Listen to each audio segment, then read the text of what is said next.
Hello అందరికీ all India ట్రావెలింగ్లో ఈరోజు 75th day. ఇంకా మణిపూర్లోనే ఉన్నా. మిజోరాంకి 17th రోజు ఉంది ఫ్లైట్. 17th రోజు స్టార్ట్ అవుతా. ఇక్కడ ధర్మశాలలో ఉన్నా కదా. అయితే ఈరోజు ఏమైందంటే పొద్దున ఒక తమిళ ఫ్యామిలీ నాకు మొన్న కలిసిండ్రు. ఒక అంకుల్, ఆంటీ, వాళ్ళ ముగ్గురు పిల్లలు, ఒక అమ్మాయి, ఇద్దరు అబ్బాయిలు.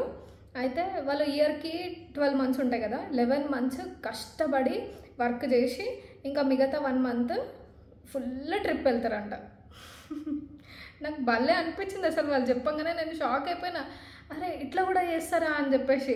11 months మార్నింగ్ 6 నుండి నైట్ 10 వరకు కష్టపడతారంట. అంకుల్, వాళ్ళ ముగ్గురు పిల్లలు, ఆంటీ ఇంట్లో ఫుడ్, ఇంట్లో వర్క్ అంతా ఆంటీ చూసుకుంటుందంట. నాకు చాలా మంచిగా అనిపించింది వాళ్ళు చెప్పంగానే.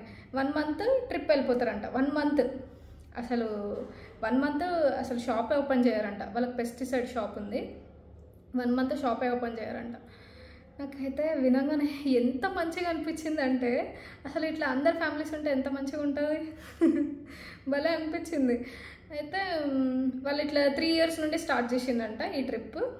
చాలా మంచిగా అనిపించింది. ఆ అమ్మాయి చెప్పింది అనమాట నాకు ఈ స్టోరీ అంతా. వాష్రూమ్లో వాళ్ళ మమ్మీ బట్టలు ఉతుకుతుండే. వాళ్ళ మమ్మీ, ఈ అమ్మాయి ఇద్దరు ఉండే. ఆ అమ్మాయి చెప్పింది ఈ స్టోరీ అంతా. వాళ్ళ డాడీకి ఒకటే వచ్చు హిందీ. వాళ్ళ డాడీ మాట్లాడారు అనమాట మంచిగా హిందీలో, చాలాసేపు మాట్లాడిండు. ఇంకా వీళ్ళకి ఎవరికి హిందీ రాదు, ఓన్లీ తమిళ్. ఇంకా అయిపోయింది. నిన్న గ్యాప్. ఈరోజు వాళ్ళు వెళ్తున్నారు అనుకుంటా, మేబీ నాకు తెలిసి పొద్దున, నాకు కూడా తెలియదు. వాళ్ళ ఇద్దరు కొడుకులో ఒక కొడుకు అసలు చిన్న పోరాడు, నాకు తెలిసి చిన్న పోరాడు, 22 ఉండొచ్చో, మేబీ 23 ఉండొచ్చేమో. కొంచెం తొందరగా లేచిన ఈరోజు. ఫోన్ చూస్తున్నా, డోర్ ఉంటుంది కదా, ఇట్లా కింద గ్యాప్ ఉందన్నమాట. ఆ గ్యాప్ నుండి ఒక కార్డ్ వచ్చింది సడన్గా. ఏందబ్బా ఎవరన్నా బయట ఊడుస్తున్నారేమో అని చెప్పేసి అనుకున్నా. నేను పోయి చూస్తే తమిళనాడు కాల్ మీ అని చెప్పేసి ఫోన్ నెంబర్ ఉంది. ఏది అసలు నాకేం అర్థం కాలేదు. ఎవరబ్బా అని చెప్పేసి డోర్ ఓపెన్ చేసి చూడంగానే ఆ పోరాడు ఉరుకుతున్నాడు. నాకు వాడిని ఏ చెప్పుతో కొట్టాలో నాకు అర్థం కాలేదు. మస్తు కోపం వచ్చింది. వాళ్ళ అమ్మ వాళ్ళ డాడీకి పోయి చెప్దాం అనుకున్నా, కానీ వాళ్ళు స్టోరీ గుర్తొచ్చింది సడన్గా. 11 months కష్టపడతారు, మళ్ళీ 1 month ట్రిప్పు ఇట్లా వెళ్తారని చెప్పేసి. మళ్ళీ నేను చెప్పి అబ్బాయిని తిట్టి గొడవడి ఆ ట్రిప్ అంతా మళ్ళీ అంత డిసప్పాయింట్మెంట్ అవుతుంది అని చెప్పేసి ఇంకా నేను పోనీలే అని చెప్పి లైట్ తీసుకున్నా, కామ్గా ఉన్నా. ఇంకా బ్రష్ చేద్దాంలే అని చెప్పేసి కార్డు పక్కన పెట్టేసి బ్రష్ చేసుకుందామని చెప్పి పోయినా. ఫస్ట్ ఫ్లోర్ అనమాట వాష్రూమ్స్ ఉండేటవన్నీ. వాళ్ళు ఉండేది గ్రౌండ్ ఫ్లోర్. నేను బ్రష్ చేస్తున్నా, బయట నిలబడిన. ఆ పోరడు వచ్చి ఏదేదో వాగుతుండు. ఏదో ఫాదర్ అంటుండు, గోడౌన్ అంటుండు, షాప్ అంటుండు, నాకేం అర్థం కాలేదు. తమిళ్ అంటుండు. నాకు కోపం వచ్చింది. నేను ఎప్పుడు ఎల్లో బ్యాగ్ ఉంది కదా, చిన్న బ్యాగ్, అది వేసుకొనే తిరుగుతాను అనమాట. ఎందుకంటే ఇప్పుడు నేను వాష్రూమ్ పోయిన రూమ్ లాక్ ఉండదు, ఇది ధర్మశాల కదా, మనం లోపల నుండి పెట్టుకోవడానికి ఉంటుంది, కానీ బయట సైడ్ నా దగ్గర లాకర్ అయితే లేదు. అందుకని చెప్పేసి ఈ లగేజ్ అంటే ఏముండదు లగేజ్లో. నేను ఆ చిన్న బ్యాగ్ ఎప్పుడు వేసుకొనే తిరుగుతాను ఎటు పోయినా.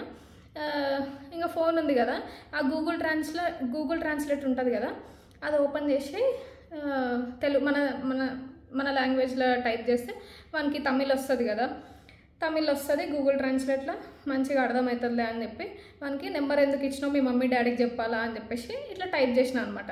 వాడు ఇంకా మస్తు భయపడిండు. వద్దు వద్దు వద్దు వద్దు అని అంటుండు. మరి నెంబర్ ఎందుకు ఇచ్చినావు అని అంటే ఫ్రెండ్స్ అనేసి అన్నాడు. నాకు ఫ్రెండ్స్ ఏం అవసరం లేదు అని చెప్పి అదే టైప్ చేసిన, మనకు వినిపించిన. ఇట్లా అని చెప్పి ఆడు వెళ్ళిపోయాడు. చిన్నవాడు వాడు. నాకు కోపం వచ్చింది, కానీ ఇంకా వాళ్ళ ట్రిప్ ఏం డిసప్పాయింట్మెంట్ అవ్వద్దని చెప్పేసి నేను వాళ్ళ మమ్మీ డాడీకి చెప్పలేదు, కానీ గ్యారంటీ చెప్తాను. నాకు వచ్చే బీపీకి కంపల్సరీ చెప్తాను నేను వాళ్ళ మమ్మీ డాడీకి.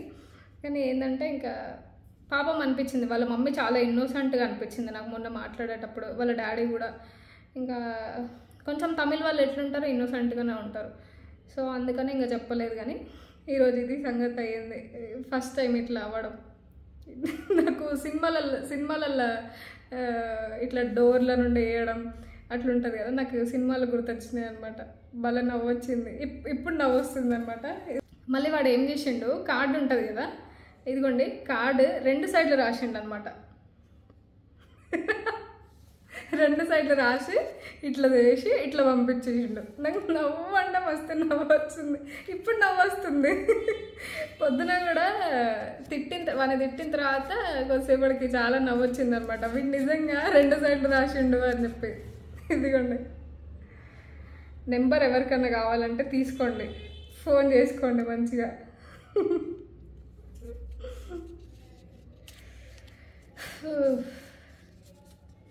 ఇంకా రేపు 2 ప్లేసెస్ ఉన్నాయి, 2 ప్లేసెస్ చూడడానికి వెళ్ళాలి. నిన్న అంతా ఫుల్ రెస్ట్ తీసుకున్నా. నిన్న 74th డే, నిన్న పానీపూరి తినడానికి వెళ్ళిండే. ఈరోజు 74th డే, పానీపూరి తినాలనిపిస్తుంది. పానీపూరి తినడానికి వచ్చిన. 20 రూపీస్ ప్లేట్, 8 పీసెస్ వస్తాయి 20 రూపీస్కి.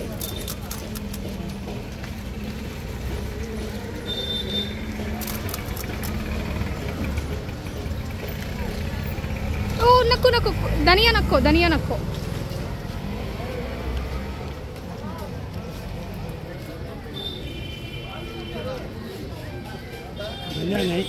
नहीं नहीं खाता है, उसका स्मेल से वॉमिटिंग होता है.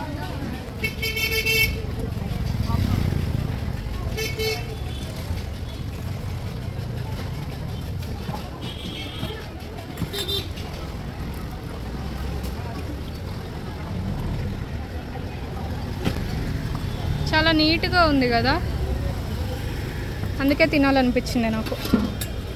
ఇది ఆకులతోని పకోడీ టైపు, మళ్ళీ దీనికి చట్నీ కూడా, మిర్చి చట్నీ. 20 rupees plate. 20 रुपीस की नहीं हो। हाँ माना जोन बने है वो। मणिपुरी नहीं है। नहीं हाँ हिंदी आता है. మంచిగా ఉండే పానీపూరి, చాలా రోజుల తర్వాత పానీపూరి తిన్నా, అదే మ్యాటర్. వీడియో నచ్చితే లైక్ చేయండి, షేర్ చేయండి, సబ్స్క్రైబ్ చేసుకోండి. Bye bye.